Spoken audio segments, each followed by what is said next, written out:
It's about the restoration of our republic. We want to educate, encourage, enable the power. We stand for integrity, honesty, self-reliance, self-defense, and most importantly, no compromise on our foundational principles. This is America's Voice Now. Find America's Voice Now on Facebook and at AmericasVoiceNow.org. Here's Michael Evans.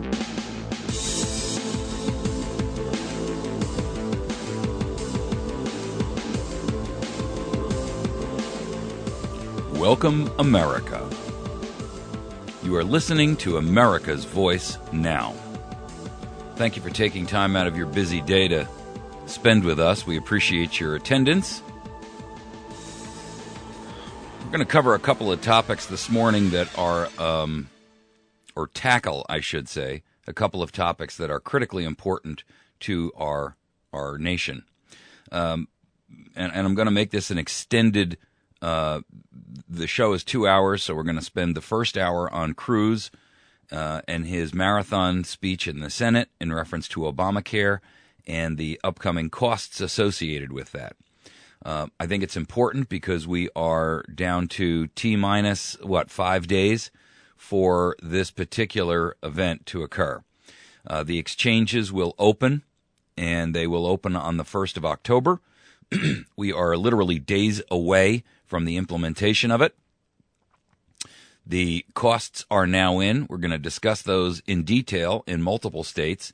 We're going to take a look at the cost associated with that and how that's going to impact so many families, so many individuals, so many people in the United States.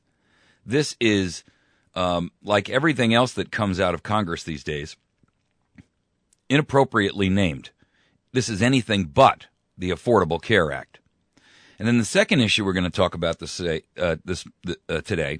is the fresh news that came out this morning that Kerry intends to sign the UN Small Arms Treaty. Now, he has stated that on Wednesday, today, he will sign the UN Small Arms Treaty. And I've got to tell you, America, if John Kerry signs that treaty, you will have in your hands literal, empirical proof of his treason. Because what he's suggesting is the undercut, the knocking the legs out of the Second Amendment, which is a clear and definitive right that is not granted to us by government, but is given to us by God, nature, and nature's God. We have the right to defend ourselves, our homes, our communities, our families, and our nation. And John Kerry will have proven in writing by his own hand that he is a traitor to his oath, to the nation of the United States of America, and to the people. We are going to call our senators, and we're going to let them know that if they ratify this betrayal of the Second Amendment, we the people will consider their ban on our Constitution as an act of treason, and the entire national government will be held accountable. If the Senate ratifies this treaty, it is an open declaration of war on America, and we must respond. I cannot tell you how adamant I am about this point. The signing of this treaty will be the final sign in America that we, the people, have been declared to be enemies of the state, and we must act accordingly. I hope, for his sake and the sake of our nation, that he changes his mind. All right. We're going to go back and start on our primary topic, which is Cruz, Ted Cruz, Senator Ted Cruz, and the Obamacare debacle that's currently about to be forced down our throats with a plunger. Before we go there, a couple of quick announcements. One, thank you for joining us on our new station, KUNQ 99.3. That is the folks over there at Rooster Radio. And the Rooster Nation is a lot better off this week. We have started broadcasting there live on Monday And the feedback that we're getting, both email, telephone calls, and communications through the station is outrageous and outstanding. I am extraordinarily pleased with the grassroots support that we have received as a result of our broadcasting on that new station. So, folks, make sure that you're tuning your stations into 99.3 from 10 to midnight every night. Thank you, KUNQ. Thank you, Rooster Nation. Thank you, 99.3, for carrying America's Voice Now.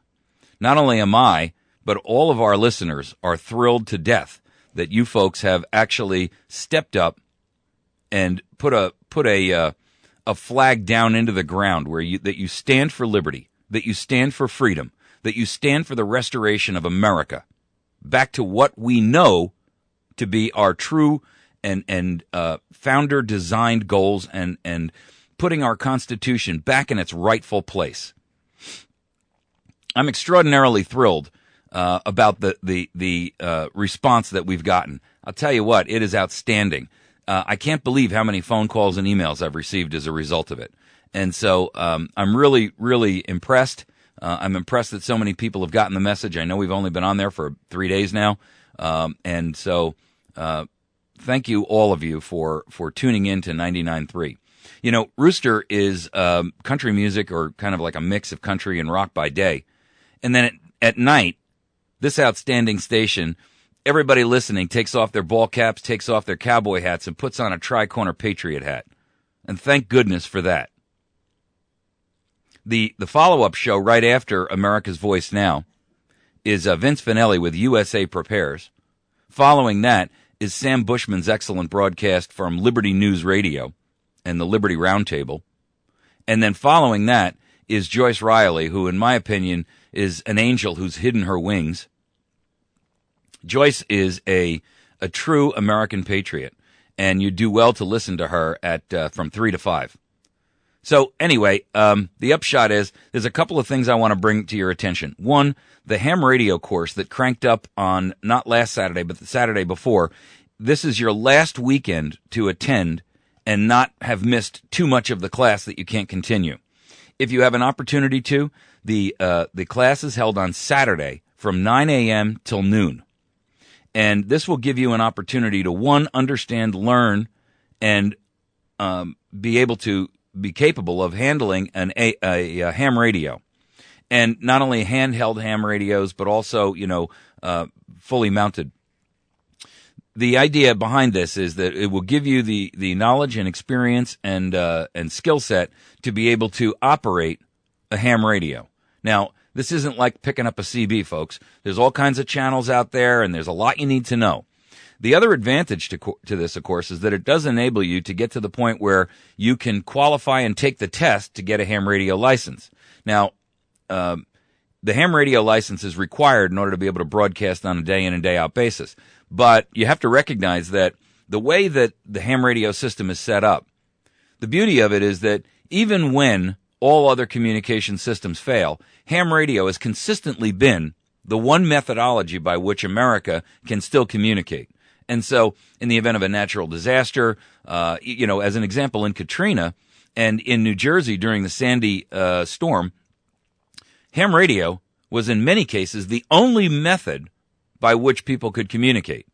The public service groups like the emergency services and police and fire and ambulance, they didn't have cell phone access. Many of their towers had been blown down, and they only had ham radio. In fact, in Joplin, when that tornado went through Joplin, they were asking ham radio operators to ride with the police, and they were willing to offer them room and board if they would simply come out to Joplin and do a short term, like a 1-week stint, where they could ride in the back of a police car and relay radio messaging from emergency services personnel on ham radio. So I strongly encourage you to be a part of it. It is on Saturday, this Saturday and every other Saturday for about, I think it's 8 or 10 more weeks until you have the skill set to be able to qualify and go take the test. The class is being held on K Highway in the South Howell County Ambulance Building. Now, you drive around the back of the building, and it's right down there in the basement.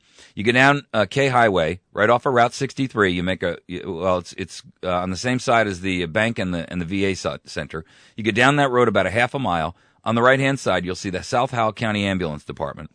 Go around the back of the building, and there's a door open in the back there. That's where the meetings are held, 9 till noon. No cost, no charge. The one thing you will need is a book that runs about $20, and it's available at the class. And this book gives you all the written information you need in order to be able to study to pass the test. So what I want you to do is participate. I want you to be a part of it. I want you to be a ham radio operator in your community. This is all about community organizing in the proper way. If you need more information, you can call John Price. He is the ham radio teacher. He's also the president of the Ham Radio Club. And so the guy has got more knowledge about ham radio than most people have, or he's forgotten more about ham radio than most people know. Anyway, the phone number is 417-372-1135. Again, that phone number, 417-372-1135. Also, make sure that you can pick us up on our listen line, 6 a.m. and 6 p.m. Central Time. If you can't catch the show any other way, that's a great way to do it. You can dial into 712-432-5339 and 213-992-4323. That's 712-432-5339 or 213-992-4323. That line is sponsored for us by the Liberty News Radio. That is our syndicator, and that is a project and a company owned by Sam Bushman and the Liberty Roundtable Group. Thank you guys for your great support for our program. We appreciate you, and our listeners are absolutely thrilled that you have picked up America's Voice Now. You can also make sure that you go to the GiveMeLibertyFund.com. That's GiveMeLibertyFund.com.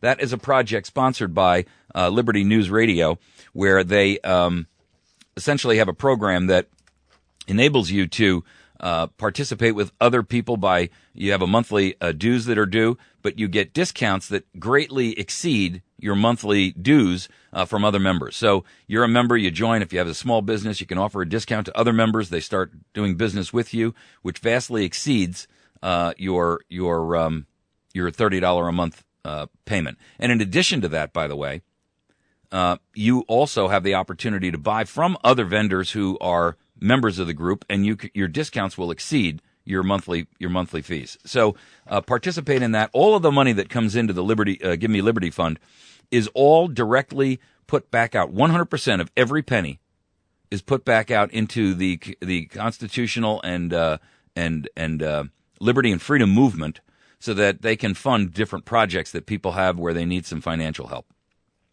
Okay, we're going to talk about Cruz and Obamacare. Cruz, by the way, has been talking since like 3 o'clock or 2 o'clock in the afternoon yesterday. He's still up there. If you go to C-SPAN, you can actually get to a live link where you can listen to it. It's c-span.org, and it's Senator Cruz debates the continuing resolution defunding of the healthcare law. He has been going nonstop, I think, for about 16 or 17 hours. He's had 1 or 2 breaks where a number of other individuals have stepped up and taken the floor to give him an opportunity to basically run off to the bathroom or whatever. He cannot sit. He's been standing for 16, 17 hours.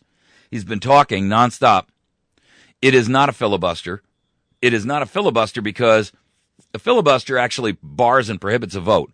The Senate is stating that they're going to vote tomorrow no matter what, actually today, no matter what. And Harry Reid, the traitor, and I got to tell you something, folks. Harry Reid is the most dangerous man in America behind Obama today. This is a guy that no matter what the American people want, he is determined to push through the agenda of this administration to destroy America from the inside out. And I, for one, have had enough of Harry Reid.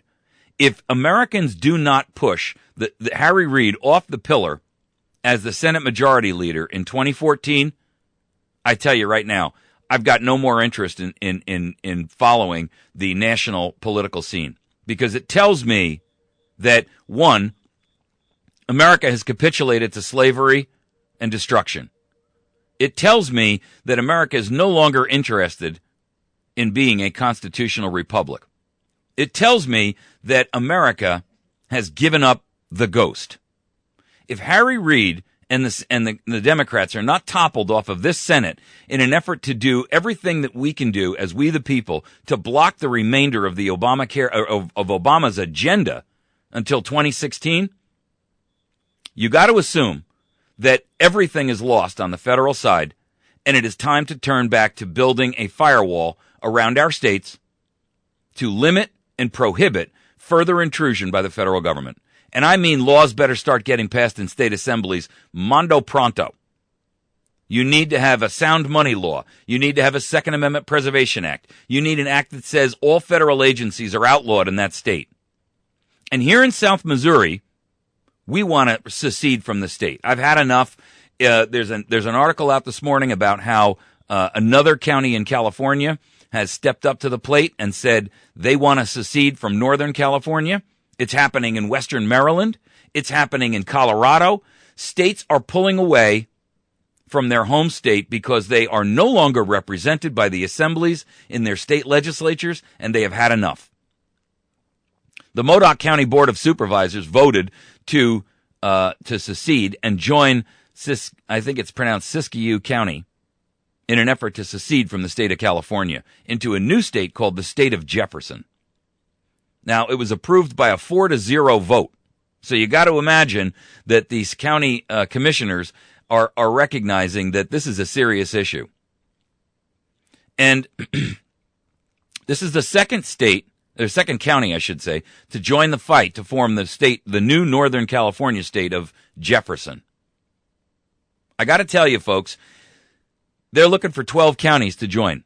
And with those 12 counties, they will have a new state economy in the new state of Jefferson that will be 15% larger than the entire state of New Mexico. What we need to do in southern Missouri is secede. Secede away from northern Missouri and the betrayal that we receive day in and day out from St. Louis and Kansas City. Those cities don't represent us. The people within those cities have an enormous amount of sway and power over our state legislature, and I, for one, have had enough. And I have to tell you, I've floated this idea around with a number of different conservative, libertarian, and constitutional groups. They're all for it.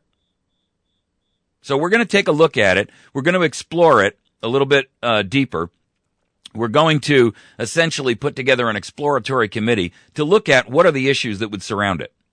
I want you to be a part of it. If you are, and if you can help us, I'd like to hear from you. You can send me an email to mike@americasvoicenow.org. That's mike@americasvoicenow.org. I'd like to hear from you about how you can assist us and participate. We need people who can sit on a committee. We need people with existing experience in government but are not currently there.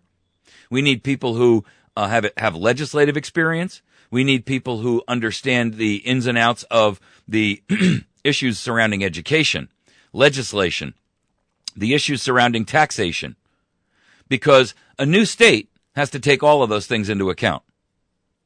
Now, I want to jump back onto this Cruz issue here because it's important that we understand exactly how far down the rabbit hole we've fallen here.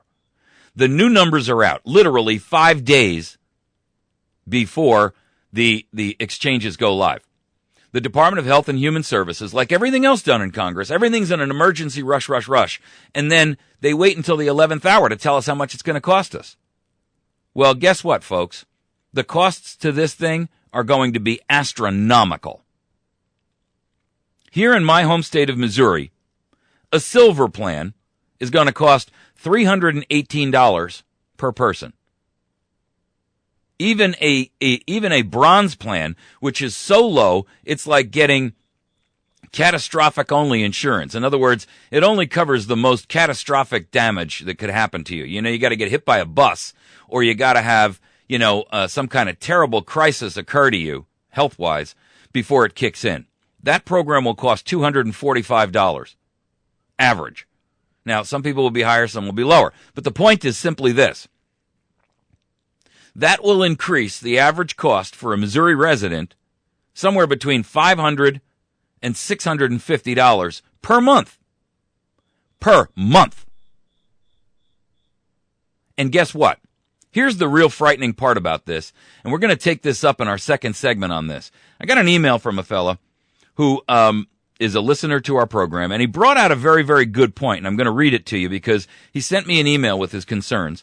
And I don't know what the reality of this is, but what I do want to know, what I do want to do is look at this, and because it's a serious issue. He's basically pointing out that when basically what happens is everybody's being thrown onto the Medicaid rolls. In other words, if you don't have a health insurance program that is sponsored by your business, right? Or if you are part of the Obamacare that is 133% below the poverty line, and you get dumped and you get a subsidy, you get dumped onto Medicaid. Right? So part of Obamacare is that if you are at or below the 133% poverty line, you do not get a subsidy for health insurance. You get dumped onto Medicaid instead. So those people that are above 133% of the poverty line, some of them will get like a tax break or some kind of a subsidy to help them. But if you're below 133%, and I got to tell you, in South Missouri, that's going to be the vast majority of folks, you're going to get dumped onto Medicaid. Here's the problem, and here's the question. Under rules of Medicaid, when you sell any real property, the state gets to grab all or part of that sales money to reimburse them for the services that they've rendered to you. And his point is that he's heard no one talk about this on any talk shows. It's never been discussed in any articles, and it's never been commented anywhere. And he's got a very valid, legitimate point. I'm going to do some homework on this, and I'm going to update you tomorrow as to what the outcome of this my investigation is.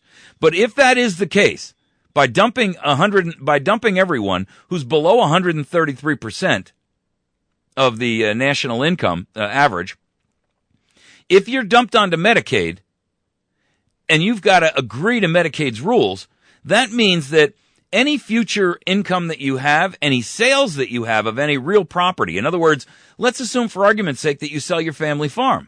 You may be living there hard scrabble, and barely making the poverty line. So, but the farm may be, for all intents and purposes, paid off or close to it. If you sell that family farm, are you then required to reimburse the government out of the proceeds of that sale? If that is in fact the case, this is an enormous issue which has been held and withheld from us. And the answer to that may take me longer than just until tomorrow to figure out. We may not get an answer right away because this is something that, if it's true, they're going to want to bury very deeply. We're going to talk about it when we come back. And we're going to discuss also the issues surrounding Cruz and Obamacare. If you'd like to give us a call, you can do that. You can call us on our hotline at 417-204-5141. That's 417-204-5141. We'll be back in just a moment. You're listening to America's Voice Now. You can find us on the web at AmericasVoiceNow.org. You can also find us on Facebook at Facebook.com/America's Voice Now. You can also find this and every other program that we do recorded in video on YouTube at YouTube.com/America's Voice Now. We'll be returning in just a moment. Hello, friends over at 99.3. We'll be right back.